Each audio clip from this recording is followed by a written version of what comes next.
À la veille de ses 71 ans, le machin, comme l'appelait le général de Gaulle, trouvera-t-il un nouveau souffle avec son nouveau secrétaire général? Antonio Guterres, après 10 ans passés sur le terrain à la tête du Haut-Commissariat aux réfugiés, cristallise en tout cas les espoirs d'une organisation affaiblie et en quête de crédibilité.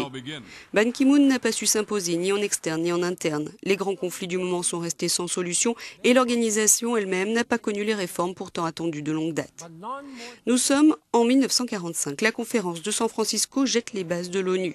La Seconde Guerre mondiale s'achève, la bombe atomique va encore tuer plus de 200 000 personnes à Hiroshima et Nagasaki. Il faut tenter de changer le monde. C'est la mission que se fixe au fond l'Organisation des Nations Unies dès octobre. Maintenir la paix et la sécurité, promouvoir les droits de l'homme et la démocratie. Mais à la guerre succédera la guerre froide, une longue période de paralysie pour l'ONU, puis viendront le Rwanda, la guerre de Bosnie et avec ces conflits meurtriers, de vives critiques à l'égard de l'organisation, incapable de prévenir, d'empêcher puis de protéger les populations civiles. Aujourd'hui, c'est la guerre en Syrie qui focalise ces critiques dont le martyre des habitants d'Alep est devenu le symbole.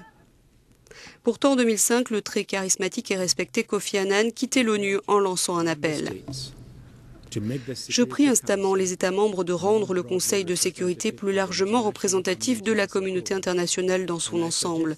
Et je suggère que le Conseil de sécurité renouvelé devrait mettre noir sur blanc dans une résolution les principes selon lesquels il doit décider ou non d'autoriser le recours à la force.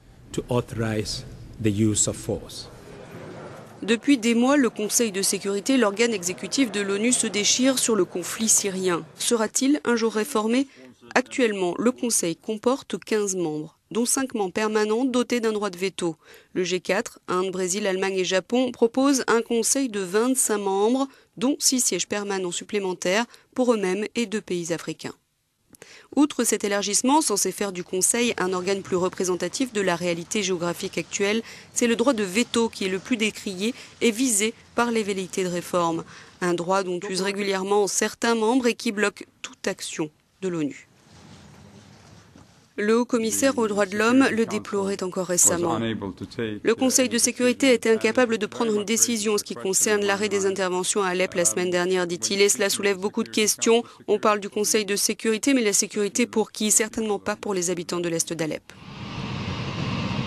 Avec son expérience humanitaire, Antonio Guterres pourra peut-être peser sur l'organisation dont il prend la tête pour redorer son image et lui permettre de répondre à l'une de ses missions principales, maintenir la paix dans le monde.